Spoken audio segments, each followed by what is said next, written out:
So hi, welcome to our YouTube channel. I think the AmBIssadors, who knows, we haven't named it yet as we're recording this. I'm Lo. I'm Vaneet. So we are making this channel because Vaneet and I filmed some videos for Pink News back in September, which is Bi Visibility Month, and they were really good videos.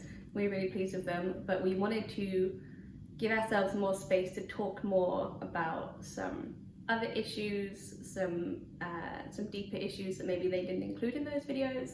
Yeah, because I think even stuff that we said, like we remember saying, didn't make the final cut. Yeah. Understandable, it's only a 4-minute video with 3 people, but yeah, we have a lot to say. Yeah. So also for me, I've spoken about this on my Twitter before, but YouTube was like a big barrier in my coming out process, because I ended up watching a lot of those videos about like why lesbians won't date bi girls, and that had like a really bad impact on me. And even this morning when I was looking through YouTube, there's like a lot of those videos still. There's like clips from loose women talking about why they wouldn't want to date bi men, and so we wanted to create some more positive, empowering, knowledgeable videos about bi people, bi experiences, so that hopefully in the future young people looking through YouTube trying to get a better understanding of bisexuality are going to have like much more positive videos to click on. Come across our faces. So do you want to explain why you're qualified to be a bi ambassador? I don't know if I am qualified. Just your average Joe bisexual person who has a lot to say all the time and never shuts up on Twitter, so I think that's always useful. I mean, you're also a published bi author. Yeah, that's weird. I'm just not used to that. I'm in a book called The Bible Volume 2, there's 2 of them, and my coming out stories in there, amongst loads of other really cool people, which I'm now all friends with. I'm a bi activist and a bi writer. I run the Bi Survivors Network. So I think to get us started today, we wanted to talk about how we realised we were bi. So Vaneet. I'm starting, am I? Yeah. Okay. How did you realise you're bi? See, so I remember we were talking about this last time, and I don't think I had a moment. I think a lot of times when they talk about LGBT plus people, especially, I mean, we say LGBT plus gay people, because that's the most people talk about, they always seem to have like a moment, like a click, like a eureka. Yeah. I now know that I'm gay. I didn't have that, and I don't think you did either, right? No, I definitely didn't. I think it was just a slow build. I think when I was about 10 or 11, I started having feelings for people, but they weren't just for women. I had a lot of crushes on a lot of the girls in my year, but I also had these sort of weird lingering feelings that I couldn't put my finger on for men as well.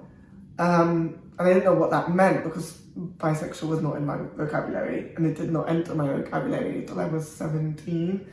And even then it wasn't bisexual, it was bi-curious.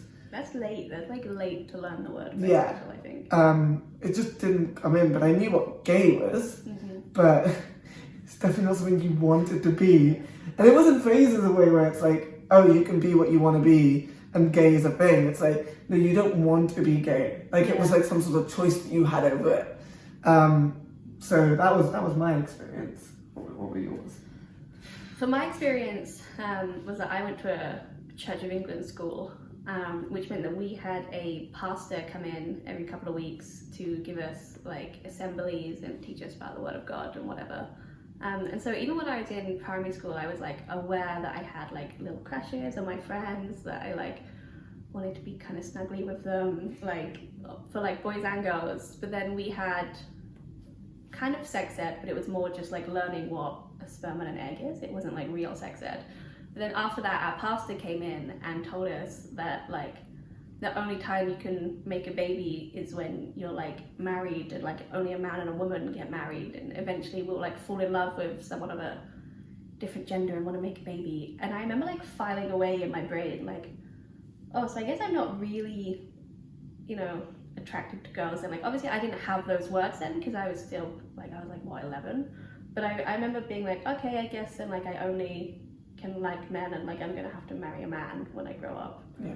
So for me that was like a big barrier in like realizing I was bi, because I'm pretty sure I've like always known but I definitely ignored that part of myself because of that experience. And it wasn't until I got to secondary school that I like had to address those feelings again.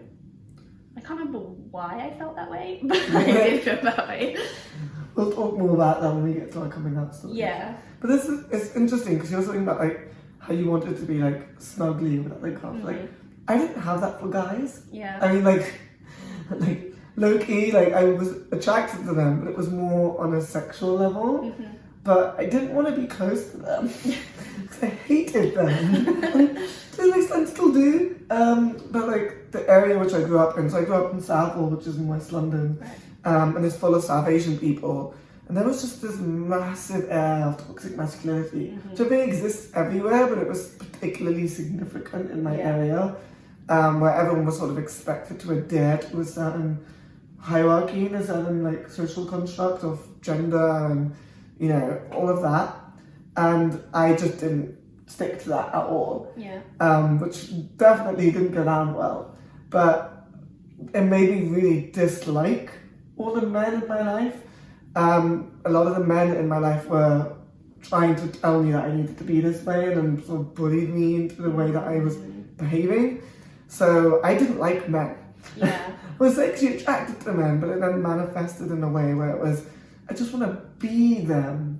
Like, they're getting all the women and they're very strong and they're very this and they're athletic, but didn't want to be like them and didn't want to be with them in any way. Just wanted to be them, to be this model man that everyone wanted. So, obviously, despite the setbacks in our teenage years, we both ended up coming out and living our best bi lives. So, what was for you the journey between realizing you were bi and then kind of deciding you were going to start coming out? Very long one. So I didn't come out until I was 24. Whoa. Yeah.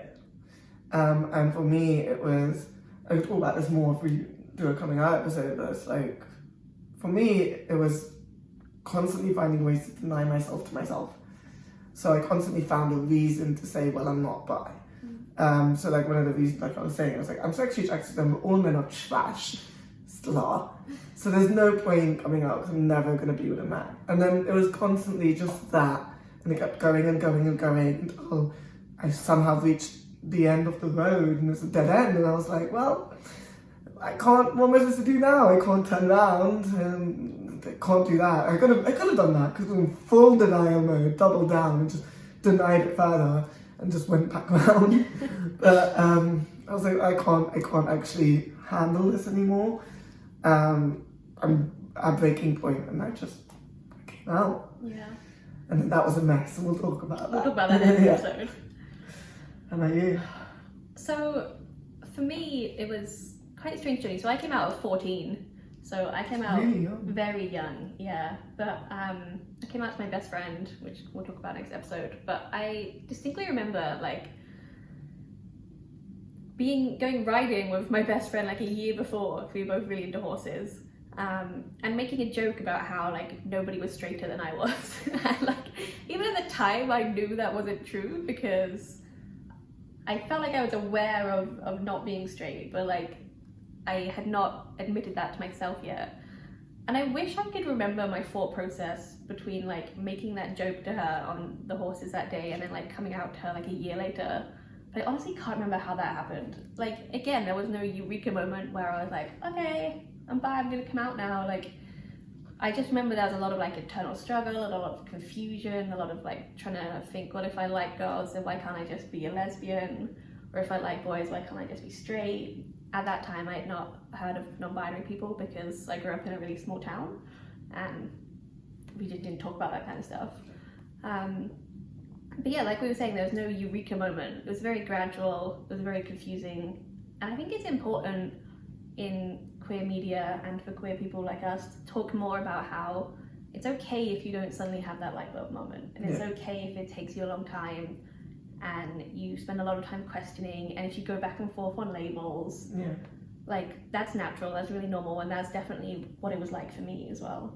Because it is very much a lot of people think coming out is this thing that you do where you open the closet door and you're out, but it's It's more like Narnia, where it's like Yeah. you go through a really, really long closet that just has no end, and then suddenly you're in Narnia, and then you've got to find your way. It's a really weird analogy. Also, is that how Narnia works? I'm pretty sure they just step through the door, they're in Narnia. So like I remember the scene with Narnia where it was the closet and you're going through the closet and she has all those coats and then she keeps going and going and going and going and then suddenly she falls out the other side. I haven't seen And I think it's like that. You don't just open the closet door and you're just there. You're in the closet and you have to go through the whole of this really long closet to get to the other side of the closet. Yeah. But we're going to talk about that Where more was next episode. So thank you for joining us for the first episode of whatever this YouTube channel is going to be called eventually, when we decide. And comment below with your story about how you realised you were bi. How did you come out to yourself? Or if you're not bi, if you're gay, if you're asexual, whatever, tell us your story. We want to hear it. Tell us what representation Comments helped below. you. I've always wanted to do this. Oh my God, Comments same. below. And yeah, thank you so much for joining us. Bye.